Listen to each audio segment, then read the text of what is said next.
അഹങ്കാരത്തിന് കയ്യും കാലും വെച്ച റീത്തയാണല്ലോ നമുക്ക് കാണാനായിട്ട് സാധിക്കുക. റീത്തയാണെങ്കിൽ നമ്മുടെ സ്റ്റാലിനും നേരെ അലീനയ്ക്കും നേരെ പടപൊരുതുകയാണ്. സ്റ്റാലിൻ്റെ അഹങ്കാരം കുറേ നാളായിട്ട് കൂടുതലാണല്ലോ. അതുകൊണ്ട് തന്നെ അവൻ്റെ അഹങ്കാരം ശമിപ്പിക്കണം. അവൻ്റെ അഹങ്കാരത്തിന് കൃത്യമായ തിരിച്ചടിയും കാര്യങ്ങളൊക്കെ കൊടുക്കണം. അതിന് സഭയും പള്ളിയും എല്ലാവരും തൻ്റെ കൂടെ നിന്നാലേ മതിയാവുകയുള്ളൂ എന്ന് തിരിച്ചറിയുന്ന നമ്മുടെ റീത്താമ്മയാണെങ്കിൽ അവരുടെ എല്ലാവരുടെയും സഹായം തേടുകയാണ് എന്ന് കാണാനായിട്ട് സാധിക്കും. ഇതേ സമയം ആ സഹായം വെച്ചുകൊണ്ട് തന്നെ റീത്ത സ്റ്റാലിനെതിരെ വലിയൊരു സജ്ജമാക്കുന്ന കാഴ്ചയാണ് കാണാനായിട്ട് സാധിക്കുക. സ്റ്റാലിനാണെങ്കിൽ അലീനയ്ക്ക് ഒരു വാക്ക് കൊടുക്കുന്നുണ്ട്. ഏത് പ്രതിസന്ധിയിലും നിന്നെ കൈവിടില്ല എന്ന്. അതെന്താണെന്ന് വെച്ചാൽ അലീന വലിയ ഒരു നിരാഹാര സമരമാണ് നടത്തിക്കൊണ്ടിരിക്കുന്നത്. തൻ്റെ പപ്പ തന്നെ അംഗീകരിക്കാൻ വേണ്ടിയുള്ള നിരാഹാര സമരമാണ് എന്ന് കാണാൻ കഴിയും. പപ്പയുടെ മനസ്സിൽ നന്മ ഉണ്ടാകാനുള്ള നിരാഹാര സമരമാണ് എന്ന് കാണാൻ കഴിയും. സ്റ്റാലിൻ്റെ മനസ്സിൽ നന്മയൊന്നുമില്ലല്ലോ, ഒക്കെ പോയി കഴിഞ്ഞിരിക്കുകയാണല്ലോ. അതുകൊണ്ട് തന്നെ നന്മ വരാനായിട്ട് സ്റ്റാലിനെ നേർവഴിക്ക് നടത്താനായിട്ട് അലീന പരിശ്രമിക്കുകയാണ് എന്ന് കാണാനായിട്ട് സാധിക്കും. അത് വിജയം കാണുക തന്നെയാണ്. സ്റ്റാലിന് അലീനയെ പറഞ്ഞു വിടാനോ അലീനയെ ഓടിച്ചു വിടാനോ യാതൊരു താല്പര്യവുമില്ല എന്ന് കാണാൻ സാധിക്കുന്നുണ്ട്. അപ്പോൾ പിന്നെ അലീന പറയുന്നത് കേൾക്കുകയല്ലേ ചെയ്യുള്ളൂ. അത് തന്നെയാണ് സംഭവിക്കുന്നത്. അലീനയെ സ്റ്റാലി കേൾക്കുകയാണ് എന്ന് കാണാനായിട്ട് സാധിക്കും. അലീനയെ കേൾക്കുന്നത് കൊണ്ട് തന്നെ അലീന നിരാഹാര സമരം അവസാനിപ്പിക്കാൻ വേണ്ടി തന്നെ ഒടുവിൽ വിട്ടുവീഴ്ച ചെയ്യുകയാണ് എന്ന് കാണാം. ഇതിനിടയിൽ വല്യപ്പച്ചൻ വന്ന് റീത്തയുടെ കളികളും റീത്ത ചെയ്യാൻ ഉദ്ദേശിക്കുന്ന കാര്യങ്ങളും സ്റ്റാലിനെ അറിയിക്കുമ്പോൾ സ്റ്റാലിന് ഒന്നുകൂടി ടെൻഷനാകുന്നുണ്ട് എന്ന് കാണാൻ സാധിക്കും. എന്തായാലും തൻ്റെ മകൾക്കുള്ളത് താൻ കൊടുക്കുമെന്നും തൻ്റെ മകളെ തന്നിൽ നിന്നും പിടിച്ചു മാറ്റാനായിട്ട് എടുത്തു കളയാനായിട്ട് ആരെക്കൊണ്ടും സാധിക്കില്ല എന്നും സ്റ്റാലി പറയുന്നൊരു കാഴ്ച കാണാനായിട്ട് കഴിയുന്നുണ്ട്.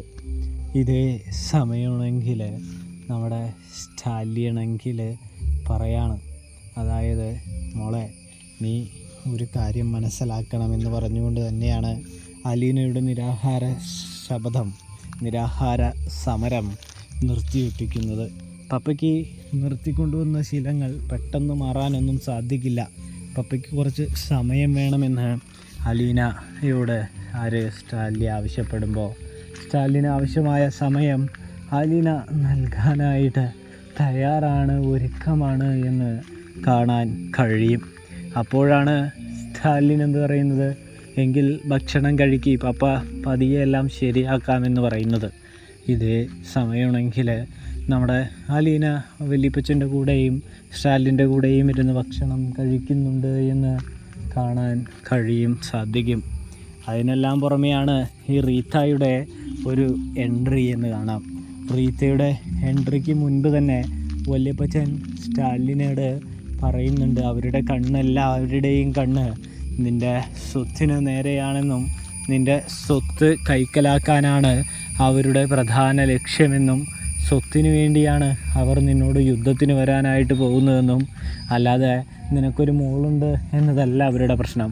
മോൾക്ക് നീ സ്വത്ത് കൊടുക്കൂലേ, അതാണ് അവരുടെ പ്രശ്നമെന്നും പറയുന്നത് കാണാനായിട്ട് സാധിക്കും.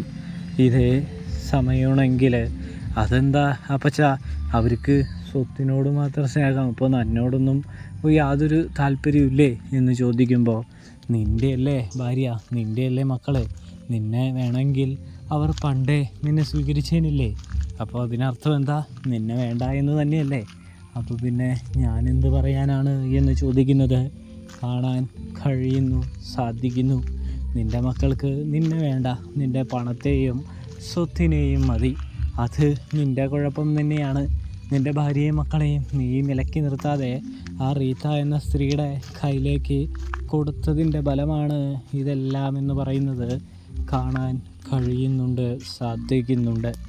ഇതേ സമയമാണെങ്കിൽ ഞാനുണ്ടല്ലോ, എന്നിൽ നിന്നും അവളെ പിരിച്ചു കൊണ്ടുപോയതല്ലേ എന്ന് ചോദിക്കുന്നത് കാണാനായിട്ട് കഴിയുന്നുണ്ട്, സാധിക്കുന്നുണ്ട്. ഇതേ സമയം എന്തായാലും കാര്യം ഒന്ന് തന്നെയാണ് എൻ്റെ ശാലി. നിന്നെ എന്തായാലും അവരിനി ജീവിതത്തിൽ കൂട്ടാൻ ശ്രമിക്കുകയില്ല. അതുകൊണ്ട് നിൻ്റെ സ്വത്തുക്കൾ അവർക്ക് ആവശ്യമായുണ്ട് എന്നാണ് എനിക്ക് ഇതുവരെയും അറിയാനായിട്ട് കഴിഞ്ഞത്. ഇനി നീ കാര്യങ്ങൾ മുന്നോട്ട് നീക്കുകയാണെങ്കിൽ നിനക്കൊന്നും നഷ്ടപ്പെടാതെ നിനക്ക് എല്ലാത്തിൻ്റെയും അധിപനായി തുടരാൻ കഴിയും. അല്ലെങ്കിൽ വലിയ പ്രതിസന്ധിയും വലിയ യുദ്ധങ്ങളും നിന്നെ തേടിയെത്തുമെന്ന് പറയുന്നത് കാണാനായിട്ട് കഴിയുന്നു, സാധിക്കുന്നു. അപ്പോഴാണെങ്കിൽ അപ്പച്ചൻ എന്താ പറയുന്നതെന്ന് ചോദിക്കുമ്പോൾ സ്വത്ത് കൈമാറ്റം തന്നെയാണെന്ന് സ്റ്റാലിയോട് ഔതുക്കുട്ടി പറഞ്ഞു വയ്ക്കുകയാണ്. എങ്ങനെ, ആർക്ക്, എന്തിന് എന്നൊക്കെ ചോദിക്കുമ്പോൾ അതിൻ്റേതായ മറുപടിയും അതിൻ്റേതായ ഉത്തരവും ഒക്കെ നമ്മുടെ സ്റ്റാലിനോട് ഔതുക്കുട്ടി പറഞ്ഞു കൊടുക്കുന്നുണ്ട്. ആരുടെ പേരിലേക്ക് മാറ്റണം, എന്തിനു മാറ്റണം എന്നൊക്കെ വ്യക്തമായി തന്നെ പറഞ്ഞു കൊടുക്കുമ്പോൾ സ്റ്റാലിന് അപ്പച്ചൻ കളിക്കാൻ പോകുന്ന കളികളെക്കുറിച്ചൊരു ധാരണ ലഭിക്കുന്നത് കാണാൻ കഴിയുന്നുണ്ട്, സാധിക്കുന്നുണ്ട് പ്രേക്ഷകരെ. തുടർന്ന് റീത്താമയും സംഘവും സ്വത്തിനായി വരുമ്പോൾ സ്റ്റാലിയാണെങ്കിൽ കൈ മലർത്തി കാണിക്കുകയാണ്. എൻ്റെ പേരിൽ യാതൊരു പൈസ പോലുമില്ല, ഞാൻ എല്ലാത്തിൻ്റെയും നടത്തിപ്പുകാരനാണ്, എൻ്റെ ഈ സ്വത്തുക്കളെല്ലാം ഇവളുടെയാണ് എന്ന് പറഞ്ഞുകൊണ്ട് സ്റ്റാലിൻ കൈ മലർത്തുന്നു. ഇനി നിങ്ങൾക്ക് എന്താ വേണ്ടത് എന്ന് ചോദിച്ചുകൊണ്ട് അലീന എല്ലാത്തിനെയും ഇളക്കി മറിക്കുന്നു, എല്ലാത്തിനെയും കുടയുന്നു. കൂടാതെ റീത്താമ്മയോട് പറയുന്നുണ്ട്, എൻ്റെ പപ്പയുടെ കുടുംബം പഴയതുപോലെ ആക്കിയാൽ മാത്രമേ ഇനി നിങ്ങൾക്ക് ജീവിക്കാനുള്ള പൈസ കിട്ടുള്ളൂ.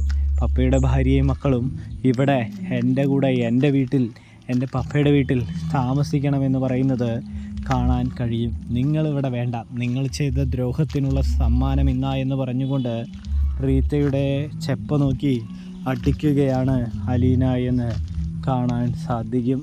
അപ്പോൾ റിവ്യൂ ഇഷ്ടപ്പെട്ടാൽ സബ്സ്ക്രൈബ് ചെയ്യാൻ മറക്കല്ലേ.